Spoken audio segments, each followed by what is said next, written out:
கர்த்தரும் இரட்சகருமாகிய இயேசு கிறிஸ்து நாமத்தினால் உங்கள் எல்லோரையும் அடியேன் அன்போடு வாழ்த்தி வரவேற்கிறேன். இப்பொழுதும் சங்கீதம் 103 3, 4, 5 வசனங்களை நாம் யாவருமாய் இணைந்து வாசிப்போமாக. அவர் உன் அக்கிரமங்களை எல்லாம் மன்னித்து நோய்களை குணமாக்கி உன் பிராணனை அழிவுக்கு விலக்கி மீட்டு உன்னை கிருபையினாலும் இரக்கங்களினாலும் முடிசூட்டி நன்மையினால் உன் வாயை திருப்தியாக்குகிறார். கழுகுக்கு சமானமாய் உன் வயது திரும்ப வாழ வயது போலாகிறது. உன் அக்கிரமங்களை மன்னித்து உன் நோய்களை குணமாக்கி உன் பிராணனை அழிவுக்கு விலக்கி மீட்டு உன்னை கிருபையினாலும் இரக்கங்களினாலும் முடிசூட்டி நன்மையினால் உன் வாயை திருப்தியாக்குகிறார். இந்த வாக்கியங்களை வழக்கத்தின்படியே நீங்கள் ஒரு துண்டு காகிதத்தில் எழுதி பார்ப்பீர்களேயானால் உன் அக்கிரமம், உன் நோய், உன் பிராணம், உனக்குரிய கிருபை, உன் வாய், அதே நேரத்திலே மன்னித்து குணமாக்கி அழிவுக்கு விலக்கி மீட்டு கிருபையினாலும் இரக்கங்களினாலும் முடிசூட்டி உன் வாயை திருப்தியாக்குகிறார். நன்மையினால் உன் வாயை திருப்தியாக்குகிறார். அன்று மாத்திரமல்ல, இன்றும் கூட அவர் என் அக்கிரமங்களை மன்னித்திருக்கிறார், என் நோய்களை குணமாக்கி இருக்கிறார், என் ஜீவனை என் பிராணனை அழிவுக்கு விலக்கி மீட்டிருக்கிறார். என்னை கிருபையினாலும் இரக்கங்களினாலும் முடிசூட்டி நன்மையினால் என் வாயை திருப்தியாக்கி இருக்கிறார். அல்லேலூயா. முடிசூட்டி இருக்கிறார். கிருபையினாலும் இரக்கங்களினாலும் உங்களை ராஜாக்களாக ராஜாத்திகளாக அவர் முடிசூட்டி இருக்கிறார். கிரீடம் நம்முடைய சிரசில் வைக்கப்பட்டிருக்கிறது. கிருபையினாலும் இரக்கங்களினாலும் நமக்கு கிரீடத்தை அவர் கொடுத்திருக்கிறார். நன்மையினால் நம் வாயை அவர் திருப்தியாக்குகிறார். நம்முடைய வாயில் புலம்பல்கள் இல்லை, சபித்தல்கள் இல்லை, நம்முடைய வாயில் சாபங்கள் இல்லை, அமைதலே காணப்படுகிறது. கர்த்தர் நன்மையினால் நம் வாயை திருப்தியாக்கி இருக்கிறார் என்றால் நம்முடைய வாயிலே காணப்படக்கூடிய ஒரு பெரிய நன்மை எது என்று சொன்னால், கர்த்தர் என்னை கிருபையாய் நடத்துகிறார். எல்லோருமா என்ன சொல்கிறோம்? கர்த்தர் என்னை கிருபையாய் நடத்துகிறார். அந்த கிருபையினாலே நம் வாயை திருப்தியாக்குகிற தெய்வம் இயேசு. ஆகவே கிருபையினாலும் இரக்கங்களினாலும் முடிசூட்டினவர் நம்முடைய வாயை நன்மையினால் திருப்தியாக்குகிறார் என்று சொன்னால் அது எந்த நன்மை? கிருபை என்ற நன்மை. ஒருவரை ஒருவர் சந்தித்து நலம் விசாரிக்கும் போது சொல்லக்கூடிய நன்மையான வார்த்தை எது? கர்த்தர் என்னை கிருபையாய் நடத்தி கொண்டிருக்கிறார். நன்மை எது? கிருபை என்ற வார்த்தையினாலே அவர் கிருபையாய் நம்மை மன்னித்து குணமாக்கி அழிவுக்கு விலக்கி மீட்டு முடிசூட்டி நம் வாயை இந்த வருஷத்தின் 5வது மாதத்தின் 5வது நாள் வரையிலும் திருப்தியாக்கி இருக்கிறார். நம்முடைய வாயை நன்மையினால் அவர் திருப்தியாக்குகிறார். அவர் என்றைக்குமே நம்முடைய வாயை நன்மையினால் திருப்தியாக்குகிற தெய்வம். நாம் செய்ய வேண்டியது என்ன என்று சொல்லி நீதிமொழிகள் 12வது அதிகாரம் 14வது வசனம் பக்கம் 773 அவனவன் தந்தன் வாயின் பலனால் திருப்தி அடைவான். கர்த்தராகிய இயேசு நன்மையினால் நம் வாயை திருப்தியாக்குகிறவர். அவனவன் தந்தன் வாயினால் திருப்தி அடைவான். அவனவன் தந்தன் வாயினால் சொல்ல வேண்டியது என்ன என்று கேட்டால், சங்கீதம் 103 3, 4, 5 வசனங்களின்படி என் அக்கிரமங்களை எல்லாம் மன்னித்தவர், என் நோய்களை குணமாக்கினவர், என் பிராணனை அழிவுக்கு விலக்கி மீட்டவர், என்னை தம்முடைய கிருபையினால் இரக்கங்களினால் முடிசூட்டினவர், என் வாயை நன்மையினால் திருப்தியாக்கினவர் என்று சொல்லி அவனவன் தந்தன் வாயின் பலனை உடையவனாய் இருந்தால் அப்படி ஆத்மா திருப்தி அடையும். வாயின் பலனால் திருப்தி அடைவது என்பது ஒன்று புசித்து திருப்தி அடைவது, இன்னொன்று ஆத்மத்திலே ஒரு திருப்தி அடைவது. ஆகவே அவனவன் தந்தன் வாயின் பலனால் திருப்தி அடைகிறான். ஆகவே நீங்கள் உங்கள் வாயின் வார்த்தைகளினாலே ஒவ்வொரு நாளும் சொல்லுங்கள், என் இயேசு என் அக்கிரமங்களை எல்லாம் மன்னித்தார், அவர் என் நோய்களை எல்லாம் குணமாக்கினார், என்னை அழிவுக்கு விலக்கி மீட்டு தம்முடைய கிருபையினாலும் தம்முடைய இரக்கங்களினாலும் என்னை முடிசூட்டி என்னை நன்மையினால் திருப்தியாக்குகிறார் என்று சொல்லி உங்கள் வாயின் பலன் உங்கள் ஆத்துமத்துக்கு திருப்தியை கொண்டு வரும். நீங்கள் இதை உணர்ந்தாலும் உணராவிட்டாலும், புரிந்து கொண்டாலும் புரிந்து கொள்ளாவிட்டாலும், விளங்கிக் கொண்டாலும் விளங்கிக் கொள்ளாவிட்டாலும், உங்கள் வாயினாலே நீங்கள் இதை சொல்லுவீர்களே ஆனால் உங்கள் ஆத்துமத்தில் ஒரு தெய்வீக சமாதானம் வந்து குடிகொள்ளும். இயேசு இந்த நாள் வரையிலும் என்னை கிருபையாய் நடத்துகிறார் என்று சொல்லுகிற தேவ பிள்ளைகள் கரங்களை வைத்து கர்த்தரை மேம்படுத்தலாமா? ஒவ்வொரு இமைப்பொழுதும் கர்த்தராகிய இயேசு நம்மை கிருபையாய் நடத்தி கொண்டிருக்கிறார். அதுதான் நம்முடைய வாயில் உள்ள நன்மையான பலன். கிருபையினாலும் இரக்கங்களினாலும் முடிசூட்டி நன்மையினால் என் வாயை திருப்தியாக்கி இருக்கிறார் என்று சொன்னால் அந்த நன்மை எது என்று பார்க்க, அந்த நன்மை அவர் கிருபையாய் என்னை நடத்தி கொண்டிருக்கிறார். அல்லேலூயா. கர்த்தர் என்னை கிருபையாக நடத்தி கொண்டிருக்கிறார். நீங்க எல்லாம் சொல்லுங்க பார்க்க. இந்த வாயின் பலன் உங்கள் ஆத்துமத்தில் உங்களுக்கு திருப்தியை கொண்டு வரும். ஒவ்வொரு நாளும் நீங்கள் சொல்லுங்கள், உங்கள் அக்கிரமங்களை எல்லாம் மன்னித்தார், நோய்களை எல்லாம் குணமாக்கினார், பிராணனை அழிவுக்கு விலக்கி மீட்டார். இவைகளை ஏன் அவர் செய்கிறார் என்று சொன்னால் அவருடைய சுபாவத்தை குறித்து வேதம் சொல்லுகிறது. 103 சங்கீதத்திலே 8வது வசனம், கர்த்தர் உருக்கமும் இரக்கமும் நீடிய சாந்தமும் மிகுந்த கிருபையும் உள்ளவர். அல்லேலூயா. நம்முடைய தெய்வம் கிருபை உள்ளவர், மிகுந்த கிருபை உள்ளவர். ஆகையினால் அவர் உங்களை கிருபையாய் நடத்தி கொண்டிருக்கிறார். அவன் தன் வாயின் பலனால் திருப்தி அடைவான் என்று நீதிமொழிகள் 12:14 சொல்லுமையானால் உங்களுடைய வாயின் பலன் எதுவாக இருக்க வேண்டும் என்று சொன்னால், என் இயேசு என்னை கிருபையாய் நடத்தி கொண்டிருக்கிறார். ஒவ்வொரு நிமிடமும் நீங்கள் சொல்லுங்க, அவன் தன் வாயின் பலனால் திருப்தி அடைவான். கர்த்தர் நன்மையினால் அவன் வாயை திருப்தியாக்குகிறார். அவன் வாயை நன்மையினால் திருப்தியாக்குவது என்று சொன்னால் கிருபையாக கர்த்தர் அவனை நடத்துகிறார், கிருபையாக அவனுக்கு ஆகாரம் கொடுக்கிறார், கிருபையாக அவனை விபத்துக்களுக்கு விலக்கி காக்கிறார், கிருபையாக அவனை நோயிலிருந்து விலக்கி மீட்கிறார், கிருபையாக அவன் ஒவ்வொரு நாளும் நடத்தப்படுகிறார். இதுதான் நன்மை. ஆகவே அவள் தன் வாயின் பலனால் திருப்தி அடைவான் என்று சொன்னால் அந்த வாயின் பலன் எதுவாக இருக்க வேணும்? அவர் கிருபையாக என்னை நடத்துகிறார். அவன் நன்மையினால் நம் வாயை திருப்தியாக்கி இருக்கிறார்.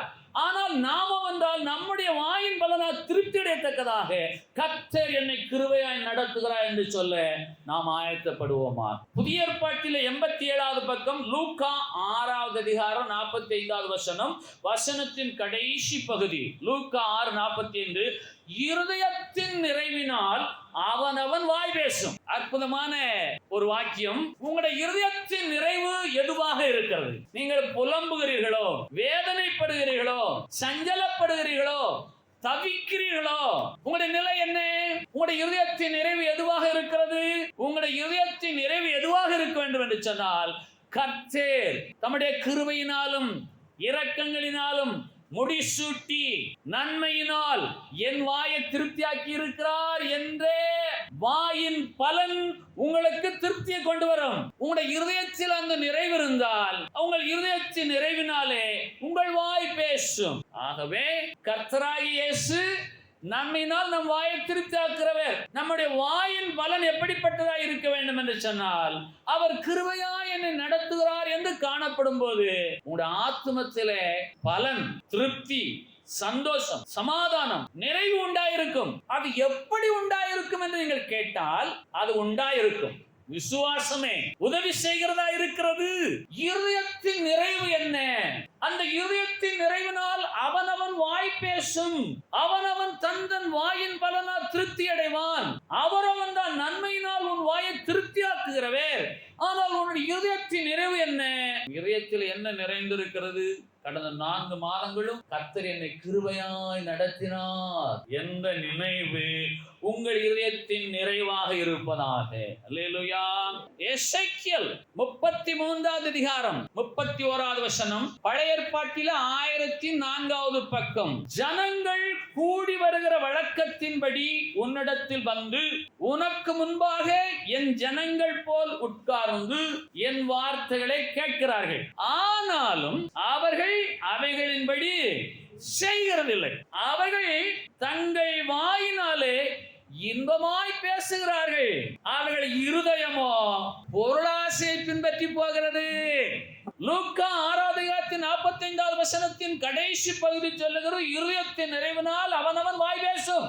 எசேக்கியேல் 33:31 சொல்லுகிறது, அவர்கள் இருதயமோ பொருளாசையை பின்பற்றி போகிறது. யாரெல்லாம் ஒவ்வொரு நாளும் கர்த்தர் கிருபையாய் என்னை நடத்துகிறார் என்று சொல்லுகிறோம், அவர்கள் தங்கள் வாயினால இன்பமாய் பேசுகிறார்கள். ஜனங்கள் கூடி வருகிற வழக்கத்தின்படியே உனக்கு முன்பாக வந்து என் ஜனங்கள் போல அமர்ந்திருக்கிறார்கள். தேவாதி தேவன் சொல்லுகிறார், கவனிக்க வேண்டும். வழக்கத்தின்படியே வந்து என் ஜனங்கள் போல் உனக்கு முன்பாக அமர்ந்திருக்கிறார்கள், கூடுகிறார்கள். அவர்கள் தங்கள் வாயினாலே கர்த்தர் கிருபையாய் நடத்துகிறார் என்று சொல்லி இன்பமாய் சொல்லுகிறார்கள். ஆனால் இருதயத்தினாலே அவர்கள் பொருளாசையை பின்பற்றி போகிறார்கள். அவருடைய இருதயத்தின் நிறைவு என்ன என்று சொன்னால், கர்த்தர் என்னை கிருபையாய் நடத்துகிறார் என்று சொல்லி என் வாயினாலே நான் இன்பமாய் சொல்லுகிறேன். ஆனால் இருதயத்தின் நிறைவு என்ன? எனக்கு பணம் இல்லை, எனக்கு வசதி இல்லை, அந்தஸ்து இல்லை, ஆசை இல்லை, நான் எதிர்பார்க்கிற எதுவுமே எனக்கு வந்து சேரவில்லை என்று சொல்லி இருதயத்தின் நிறைவு இருக்குமே. ஆனால் ஆகவேதான் எசேக்கியேல் 33:31 கர்த்தர் அற்புதமாய் சொல்லுகிறார், அவர்கள் தங்கள் வாயினாலே இன்பமாய் பேசுகிறார்கள், கர்த்தர் என்னை கிருபையாய் நடத்துகிறார் என்று சொல்லி. ஆனால் அவர்கள் இருதயமோ பொருளாசையை பின்பற்றி போகிறது என்று சொல்லி. இன்றைக்கு நம்முடைய இருதயத்தின் நிறைவு என்ன? கர்த்தர் என் அக்கிரமங்களை எல்லாம் மன்னித்தவர், என் நோய்களை எல்லாம் குணமாக்கினவர், என் பிராணனை அழிவுக்கு விலக்கி மீட்டவர், கிருபையினால் இரக்கங்களை என்னை முடிசூட்டினவர். இந்த நிமிட வரையிலும் என் வாயை நன்மை நான் திருப்தியாக்குகிற தெய்வம் என்ற நிறைவு உங்களுடைய இருதயத்தில் உண்டோ? இல்லை என்று சொன்னால், அவர்களை பார்க்கிறேன், எனக்கு தெரிந்த அவர்கள் வாழ்க்கையில மேன்மைக்கு வந்தவர்கள், நானும் அப்படியே இருக்கிறேன். இதுவல்ல, என் ஜனங்கள் போல் உனக்கு முன்பாக கூடி வருகிறார்கள், தங்கள் வாயினால் இன்பமாய் பேசுகிறார்கள். ஆனால் அவருடைய இருதயமோ பொருளாசையை பின்பற்றி போகிறது. இருதயத்தின் நிறைவினாலே வாய் பேசும் என்று சொன்னால், நம்முடைய இருதயம் இன்றைக்கு அவருடைய கிருபையினால் நிறைந்திருக்கிறது, பொருளாசையை பின்பற்றி போகிறதா? தீத்து 1 வசனம், புதிய ஏற்பாட்டில் 295 பக்கம். அநேகர் விசேஷமாய் விருத்த சேதனம் உள்ளவர்கள், அடங்காதவர்களும் வீண் பேச்சுக்காரரும் மனதை மயக்கருளுமாய் இருக்கிறார்கள். 11 வசனம், அவர்களுடைய வாயை அடக்க வேண்டும். வாயினால் இன்பமாய் பேசுகிறவர்கள், வீண் பேச்சுக்காரர், அடங்காதவர், மனதை மயக்குகிறவர், அவருடைய வாயை அடக்க வேண்டும். அவர்கள் இழிவான ஆதாயத்துக்காக தகாதவைகளை உபதேசித்து முழு குடும்பங்களையும் கவிழ்த்து போடுகிறார் என்று சொல்லி ஆசாரியர்களை பார்த்து வேதம் சொல்ல, தகாதவைகளை உபதேசிக்கிறார்கள். எதற்காக? இழிவான ஆதாயத்திற்காக. இவருடைய இருதயம் பொருளாசையை பின்பற்றி போகிறது. இவருடைய இருதயத்தின் நிறைவினால் வாய் பேசும். அவனவன் தந்தன் வாயின் பலனால் திருப்தி அடைவான். தேவனோ வென்றால் நன்மையினால் நம் வாயை திருப்தி ஆக்குகிறவர். நம்முடைய ஆத்துமத்திலே திருப்தி இல்லாமல் போக காரணம் என்ன? நம்முடைய இருதயம் பொருளாசையை பின்பற்றி போகிறது.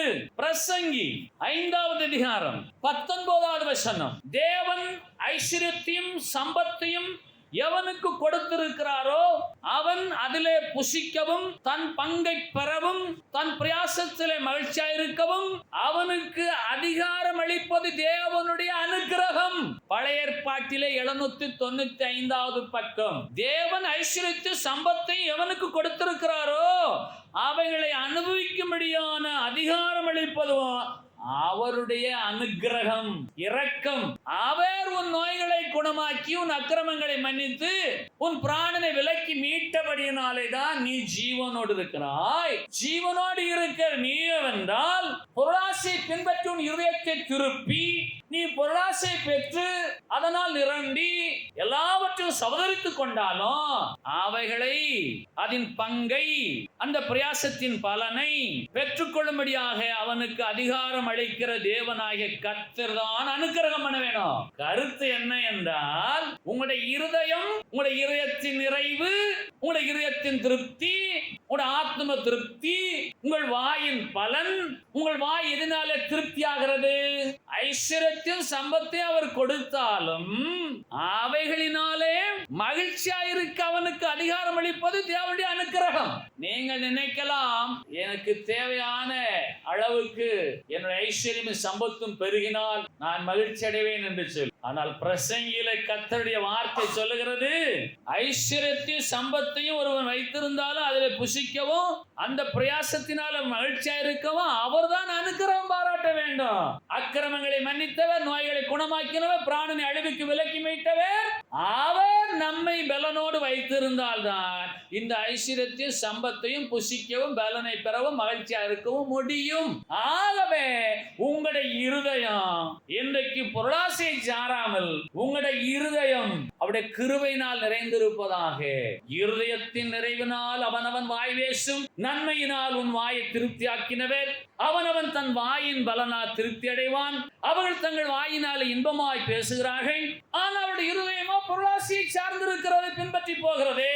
நான் என்ன செய்யட்டும் என்று நீங்கள் கேட்டால், உங்களுக்கு நீங்கள் விரும்பினபடியான பொருளாதாரம், ஐஸ்வர்யம், சம்பத்து, ஆஸ்தி வராவிட்டாலும் நீங்கள் சொல்லுங்கள், என் அக்கிரமங்களை கர்த்தர் மன்னித்தவர், என் சரீரத்திலே என் ஆத்துமத்தில் உள்ள நோய்களை குணமாக்கினவர், இவை எல்லாவற்றுக்கும் மேலாக என் பிராணனை அழிவுக்கு விலக்கி மீட்டவர், அவருடைய கிருபையினாலே நான் வாழ்ந்து கொண்டிருக்கிறேன், தொடர்ந்து அவர் கிருபையாக என்னை நடத்துவார் என்று அவனவன் தன் வாயின் பலனால் திருப்தி அடையத்தக்கதாக உங்களுடைய இருதயம் அவருடைய கிருபையினால் நிறைந்திருக்க உங்களை நீங்களே ஆயத்தப்படுத்துவீர்களா? ஒருவனுக்கு திரளான ஆசை இருந்தாலும் அதவனுக்கு ஜீவன் இல்லை. கிறிஸ்தவர்கள் உலகத்தின் ஐஸ்வர்யத்தின் மயக்கத்தினாலே தாக்கப்படுவது என்பது இயல்பு, அது மனித சுபாவம். ஆகவே தீத்து 1 10வது வசனம், அநேகர் விசேஷமாக விருத்த சேதனம் உள்ள அவருடைய பிள்ளைகள் அடங்காதவர்கள், வீண் பேச்சுக்காரர், மனதை மயக்குகிறவர்கள், இவருடைய வாயை அடக்க வேண்டும். இவர்கள் இழிவான ஆதாயத்துக்காக தகாதவைகளை போதிக்கிறவர். இன்றைக்கு அப்படித்தான் போதிக்கப்படுகிறது. தகாதவைகளை போதிக்கிறார்கள்.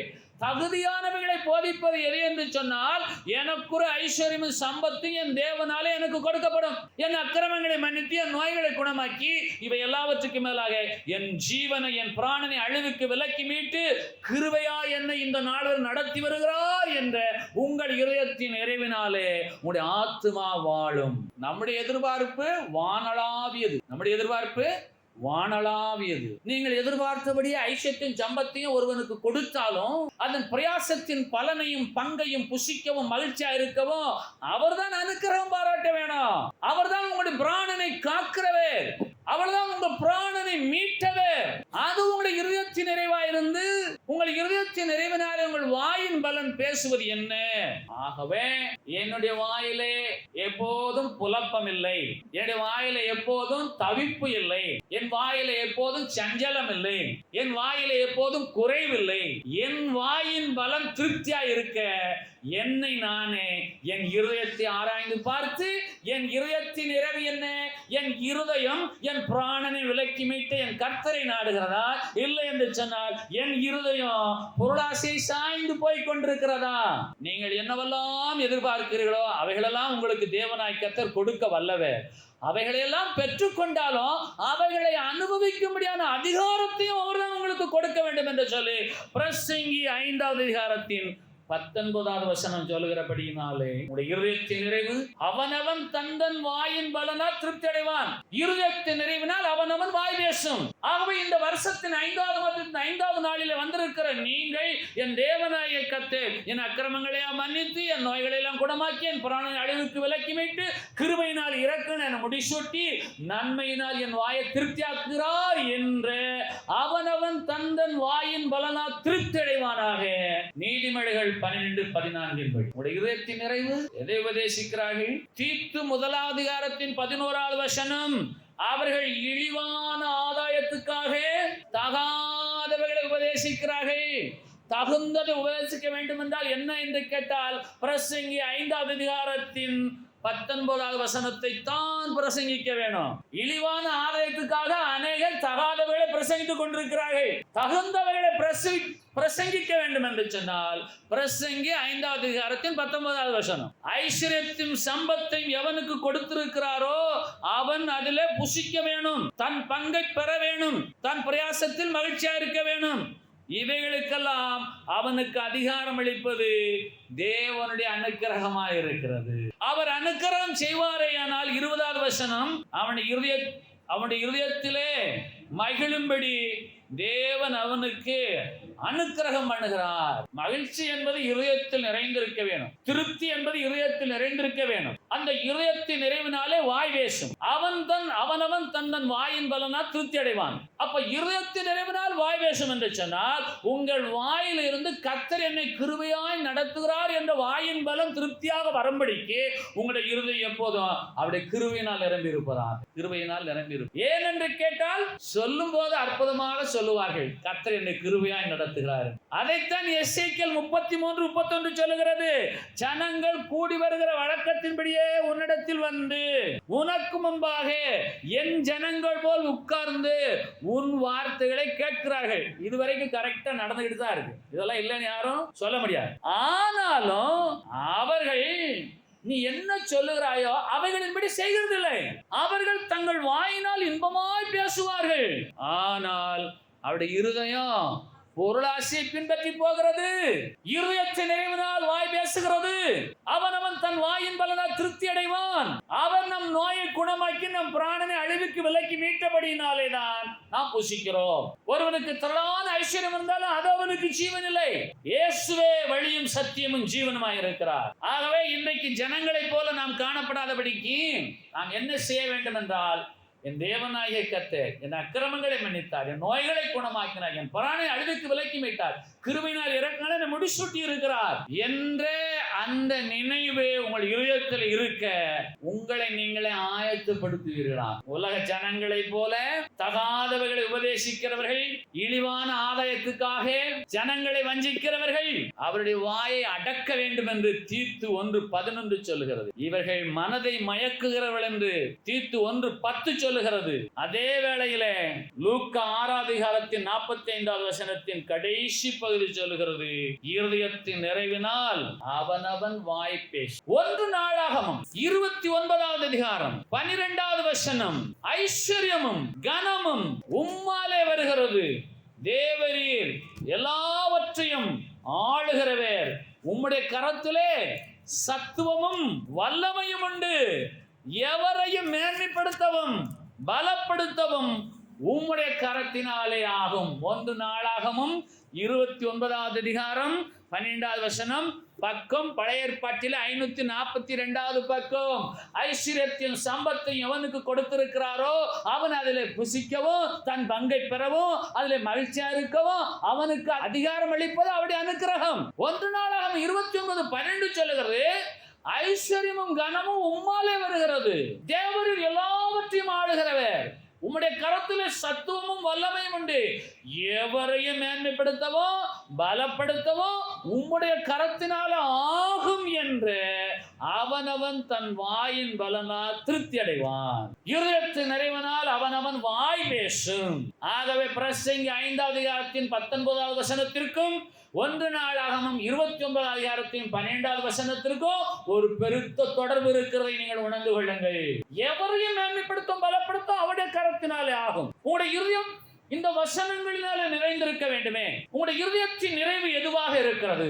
என் ஜனங்கள் போல் உனக்கும்பாக கூடி வருவார்கள், அவர்கள் தங்கள் வாயினால் இன்பமாய் பேசுவார்கள், ஆனால் அவருடைய இருதயம் பொருளாசை சார்ந்து போகிறது, பின்பற்றி போகிறது. இருதயத்தின் நிறைவு இன்றைக்கு எதுவாக இருக்க வேண்டும் என்று சொன்னால், பிரசங்கி 5வது அதிகாரத்தின் 19வது வசனம், 1 நாளாகமம் 29வது அதிகாரம் 12வது வசனத்தினாலே நிரம்பி இருப்பதாக, என்னை மேன்மைப்படுத்தவும் என்னை பலப்படுத்தவும் இயேசுடைய கரத்தினால் ஆகும். எவரையும் மேன்மைப்படுத்தவும் பலப்படுத்தவும் இயேசுடைய கரத்தினால் ஆகும். ஐஸ்வர்யமும் கனமும் அவராலே உண்டாகும். இந்த விசுவாசம் உங்களுக்கு உங்களுடைய இருதயத்தில் இருந்தால் நீங்கள் சொல்லுவீர்கள், கர்த்தர் கிருபையினாலும் இரக்கங்களினாலும் என்னை முடிசூட்டி நன்மையான வசனங்களினால் என் ஆத்துமாவை திருப்தி செய்து கொண்டிருக்கிறார். ஏன் என்று கேட்டால், இந்த உலகத்தின் ஆசாபாசங்கள் மத்தியிலே, இந்த பாவ உலகத்திலே பரிசுத்தராய் வாழ பிரயாசப்படுகிற பரிசுத்த ஜனங்கள் நாம். உலக வாழ்விலே நாகரிகத்தின் வேகம், பொருளாதாரத்தின் மயக்கம். ஆகவேதான் தீத்து 1:10 சொல்லுகிறது, அநேகர் விசேஷமாக விருத்த சேதனம் உள்ளவர்களே.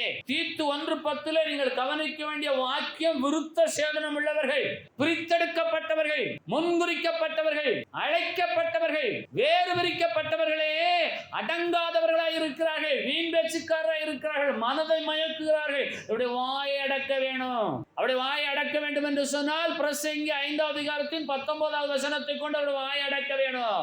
ஐஸ்வர்யத்தையும் சம்பத்தையும் தேவன் எவனுக்கு கொடுத்திருக்கிறாரோ அவன் அதிலே புசிக்கவும் தன் பங்கை பெறவும் அதனாலே மகிழ்ச்சியா இருக்கவும் அனுக்கிரகமா அதிகாரம் அளிப்பது தேவனுடைய அனுக்கிரகம் என்ற வசனத்தை கொண்டு அவன் வாயை அடக்க வேண்டும். 1 நாளாகமம் 29வது அதிகாரத்தின் 12வது வசனத்தை கொண்டு அவன் வாயை அடக்க வேண்டும்.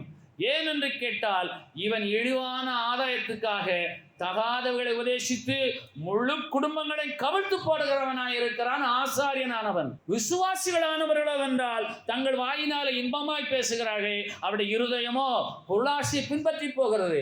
ஆகவே உங்களுடைய இருதயத்தின் நிறைவு இன்றைக்கு எதா இருக்க வேண்டும் என்று சொன்னால், பிரசங்கி 5வது அதிகாரத்தின் 19வது வசனமும் 1 நாளாகமம் 29வது 12வது வசனமும் சங்கீதம் 103 3, 4, 5 வசனங்களும் உங்களுடைய இருதயத்தின் நிறைவாக இருக்கட்டும். இந்த வருஷத்தின் 5வது மாதத்தின் 5வது நாளிலே வந்திருக்கிற என்னை கர்த்தர் ஒவ்வொரு நாளும் கிருபையாய் நடத்தினார். எத்தனை பேர் சொல்ல போகிறோம்? ஏன் என்று கேட்டால், ஐஸ்வர்யமும் சம்பத்தும் உடையவர்களால் பார்க்கத்தான் முடிகிறது, புசிக்க முடியவில்லை. எத்தனை பேர் அறிந்திருக்கிறீர்கள், என் தேவனாகிய கர்த்தர் எனக்கு ஐஸ்வர்ய சம்பந்தராய் இருந்து ஒவ்வொரு நாளும் கிருபையாய் என்னை நடத்தி வந்தார் என்ற இருதயத்தின் நிறைவினால் உங்கள் வாய் பேசுவதாக. கிறிஸ்துவே நமக்கு ஜீவன், கிறிஸ்துவே நமக்கு பிராணன். அவருடைய கிருபையினாலே தான் நான் ஜீவன் தப்பி இருக்கிறேன். என் பிராணன் அழிவுக்கு விலைக்கு மீட்கப்பட்டது அவருடைய கிருபையினாலே. எனக்கு ஒரு ஐஸ்வர்ய சம்பத்தின் பெருக்கமாக இருந்தாலும் என் சரீரத்தில் ஒரு வியாதி இருந்தால் அவைகளை பார்க்கத்தானே முடியும், அவைகளை புசிக்க முடியாது. நான் பார்க்கவும் முடியும், புசிக்க முடியும். ஒவ்வொரு நாளும் கர்த்தர் கிருபையாய் என்னை நடத்தி கொண்டிருக்க அந்த இருதயத்தின் நிறைவினாலே உங்கள் வாய் பேசுவதாக இந்த வருஷத்தின் 5வது மாதத்தின் 5வது நாளிலே இருந்தாவது. எத்தனை பேருக்கு புரிகிறது? ஆகவே நீங்கள் உலகத்தின் வேகத்திற்கு ஓடாமல், அடங்காதவர்களைப் போல காணப்படாமல், விசேஷமாய் விருத்த சேதனம் உள்ளவர்கள். தீத்து 1வது அதிகாரத்தின் 10வது வசனம் 295வது பக்கத்தில் இருக்கிறது. அந்த வசனத்தை நீங்கள் வீட்டிலே உங்கள் வேத வாசிப்பு நேரத்திலே அமர்ந்து வாசித்து பாருங்கள். அநேகர் விசேஷமாய் விருத்த சேதனம் உள்ளவர்கள் அடங்காதவர்களாய் இருக்கிறார்கள்.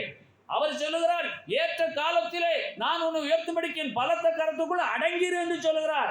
ஆனால் இவருடைய இருதயம் அவருடைய கரத்திலே அடங்கி இருக்கவில்லை. இவர்கள் வீண் பேச்சை பேசுகிறார்கள், மனதை மயக்குகிறார்கள். இவருடைய வாயை முதலாவது அடக்க வேண்டும். ஏனென்று கேட்டால், இவர்கள் இழிவான ஆதாயத்துக்காக தகாதவைகளை பிரசங்கிக்கிறவர்கள். இவருடைய இருதயமோ பொருளாசையை பின்பற்றி போகிறது. இவள் வாயை அடக்க வேண்டும். அவனவன் தந்தன் வாயின் பலனால் திருப்பிடத்தக்கதாக இருதயத்தின் நிறைவினால் வாய் பேசுவதாக. அவருடைய வாயிலே இன்றைக்கு பேச வேண்டிய வார்த்தை என்ன என்று கேட்டால், நன்மையினாலும் கிருபையினாலும் என்னை முடிசூட்டி என் தேவனாகிய கர்த்தர் என் வாயை நன்மையினால் திருப்தி ஆக்குகிறார். கிருபையினால் இரக்கங்களால் முடிசூட்டி என் வாயை நன்மையினால் திருப்தி ஆக்குகிறார் என்ற வார்த்தை உங்கள் வாயில் வர வேண்டும் என்று சொன்னார். உங்கள் இருதயத்திலே என் தேவனாகிய கர்த்தர் என் அக்கிரமங்களை, என் பாவங்களை, என் சாபங்களை எல்லாவற்றையும் மன்னித்து என்னுடைய பிராணனை அழிவுக்கு மிளக்கி மீட்டு இந்த நாள் வரையில் என்னை கிருபையாய் நடத்தி. சங்கீதம் 103 3, 4, 5 வசனங்களை நம்முடைய ஆத்துமத்திலே நாம் பேச வேண்டுமா? சங்கீதம் 103 முதல் 2 வசனங்கள் சொல்லுகிறது, என் ஆத்துமாவே கர்த்தரை ஸ்தோத்திரி, என் முழு உள்ளமே அவருடைய பரிசுத்த நாமத்தை ஸ்தோத்திரி, என் ஆத்துமாவே கர்த்தரை ஸ்தோத்திரி, அவர் செய்த சகல உபகாரங்களையும் மறவாதே. ஏன் என்று கேட்டால், அவர் உன் அக்கிரமங்களை மன்னித்திருக்கிறார் ஆத்துமாவே, அவர் உன் நோய்களை குணமாக்கி இருக்கிறார் ஆத்துமாவே, உன் பிராணனை அழிவுக்கு உன்னை மீட்டிருக்கிறார் உன் ஆத்துமாவே, உன்னை கிருபையினால் இரக்கங்களால் முடிசூட்டி இருக்கிறார் என் ஆத்துமாவே. உன் ஆத்துமா உன்னோடு இப்படி பேசுவதாக, நன்மையினால் உன் வாயை திருப்தியாக்கி இருக்கிறார், இந்த இருதயத்தின் நிறைவினாலே அவனவன் வாய் பேசும், அவன் வாயின் பலனால் திருப்தியடைவான் என்று சொன்னால், நீங்கள் எவ்வளவுக்கு எவ்வளவாய் இந்த வார்த்தைகளை அறிக்கையிடுகிறீர்களோ அவ்வளவுக்கு எவ்வளவாய் ரோமர் 10வது வருஷம் சொல்லுகிறது, நீதி உண்டாக இருதயத்தில் விசுவாசிக்கப்படும், ரட்சிப்பு உண்டாக வாயினாலே அறிக்கை பண்ணப்படும். உங்கள் வாய் எதை குறித்து பேசிக் கொண்டிருக்கிறது? சங்கீதம் 103 4 5 வசனங்கள் உங்கள் இருதயத்தில் நிரம்பி இருப்பதாக. எனக்கு திரளான ஆஸ்தியும் சம்பத்தும் ஐஸ்வர்யம் பெருகி இருந்தாலும் என்னுடைய உயிர் என் சரீரத்தில் இல்லாது போனால் அவைகளினால் எனக்கு பிரயோஜனம் இல்லையே. ஆனால் என் தேவனாகிய கர்த்தரோ என் பங்கை பெறவும் அதை புசிக்கவும் அதிலே மகிழ்ச்சியா இருக்கவும் இந்த வருஷத்தின் 5வது மாதத்தின் 5வது நாள் வரையிலும் அனுக்கிரகம் பாராட்டி இருக்கிறார் என்ற நிறைவினாலே உங்கள் வாய் பேசுவதாக. ஏனென்று கேட்டால், மனதை மயக்குகிறவர்கள், வீண் பேச்சுக்காரர்கள், அடங்காதவர்கள், இவருடைய வாயை அடக்கும்படியாய் உங்கள் வாயின் பலன் கிருபையினால் நிறைந்திருப்பார். அவர் எப்போதுமே நம்முடைய வாயை நன்மையினால் திருப்தி ஆக்குகிறார். நம்முடைய வாயின் பலனால் நாம் திருப்தியாகத்தக்கதாக நம்முடைய வாயின் பலன் எப்போது அவருடைய கிருபையினால் நிறைந்திருப்பதாக. இருதயத்தின் நிறைவினால் அவனவன் வாய் பேசி. ஆகவே உங்களை அணுகி யாராகிலும் உங்களை விசாரிப்பவருடைய உங்கள் தேவைகள் எப்படி சந்திக்கப்படுகிறது, நீங்கள் நலமாக இருக்கிறார் என்று கேட்டால் நீங்கள் சொல்லுங்கள், கர்த்தர் ஒவ்வொரு நாளும் எங்களை கிருபையாய் நடத்துகிறார். ஏன்? அக்கிரமங்களை மன்னித்தவர், நோய்களை குணமாக்கினவர், பிராணனை அழிவுக்கு மீட்டவர். இன்றைக்கு நம்முடைய பிராணனை அழிவுக்கு விலக்கி மீட்டுத்தான் இந்த வருஷத்தின் 5வது நாளிலே அவருடைய பாதத்தில் அமர்ந்திருந்து இந்த ஆலோசனை கேட்கும்படியாய் தகுதியான ஆலோசனை. தகாதவைகளை பேசுவதில்லை. உங்களுக்கு எனக்கும் தகுதி என்ன? என் பிராணனை அழிவுக்கு விலக்கி மீட்ட தேவன் ஒருவர் உண்டு, என் நோய்களை குணமாக்கின ஒரு தேவன் ஒருவர் உண்டு, என் அக்கிரமங்களை மன்னித்த ஒரு தேவன் ஒருவர் உண்டு. அவர்தான் கர்த்தராகிய இயேசு. அவர் நன்மையினால் என் வாயை திருப்தியாக்கி இருக்கிறார். என் வாயின் பலனால் நான் திருப்தி அடைவேன். நீங்கள் எவ்வளவுக்கு எவ்வளவாய் உங்கள் வாயினாலே கர்த்தர் என்னை கிருபையாய் நடத்துகிறார், கர்த்தர் என்னை கிருபையாய் நடத்துகிறார், கர்த்தர் என்னை கிருபையாய் நடத்த என்று சொல்லுவீர்களோ அவ்வளவுக்கு அவ்வளவாக தேவனுடைய வல்லமை உங்கள் சிரசிலே வந்து தங்குகிறதா இருக்கிறது. இது மனித ஞானத்திற்கு அப்பாற்பட்ட ஒரு தெய்வீக வல்லமை. வாயினாலே அறிக்கையிட ரட்சிப்பு உண்டாகும். ரோமர் 10வது வசனம், நீதியுண்டாக இருதயத்தில் விசுவாசிக்கப்படும். ஆபிரகாம் தேவனை விசுவாசித்தான், அது அவனுக்கு நீதியாக எண்ணப்பட்டது. கலாத்தியர் 3:6, அவன் விசுவாச பிள்ளை, நீதிமான் தான். ஆனால் ரட்சிப்பு உண்டாக வாயினாலே. நீங்கள் உங்கள் வாயினாலே என்ன சொல்லுகிறீர்கள்? திருமணத்திலே வாயின் வார்த்தையை கேட்காமல் அந்த உடன்படிக்கை நிறைவேற்ற முடியுமா? இந்த புருஷனை உனக்கு கணவனாக ஏற்றுக்கொள்ள நீ சம்மதிக்கிறாயா என்று கேட்கும்போது அந்த பெண்ணானவள், அந்த மணமகள் சம்மதிக்கிறேன் என்று சொல்ல வேண்டும். அப்பொழுதுதான் திருமணம் உண்டாகும். வாயின் பலன், அவனவன் தன் வாயின் பலனால் திருப்தியடைவான் என்று சொன்னால் அது தெய்வீக வல்லமையினால் நடக்கிற ஒரு கிரியையா இருக்கிறது. தேவ வல்லமையினால் நடக்கிற ஒரு கிரியையா இருக்கிறது. ஆகவே தேவனாகிய கர்த்தர் நன்மையினால் நம் வாயை திருப்தியாக்குகிறவர். அதில் எந்த ஒரு மாற்றமும் கிடையாது. ஆனால் நீதிமொழிகள் 12:14 சொல்லுகிறது, அவனவன் தன் வாயின் பலனால் திருப்தி அடைவான். அவர் திருப்தி ஆக்குறார் என்று சொன்னால் அழைத்த அழைப்பு நிமித்தமாய் அவன் நமக்கு தவறாமல் ஆகாரத்தை கொடுத்து விடுவார். அது ஒரு திருப்தி. ஆனால் ஆத்மாவில் திருப்தி அடைய வேண்டும் என்று சொன்னால் அவனவன் தன் வாயின் பலனால் ரட்சிப்பு உண்டாக வாயினாலே அறிக்கை பண்ணப்பட வேணும். அந்த அறிக்கை எது? என் தேவனாகிய கர்த்தர் கிருபையா என்னை நடத்துகிறார். வல்ல சொல்லாமா?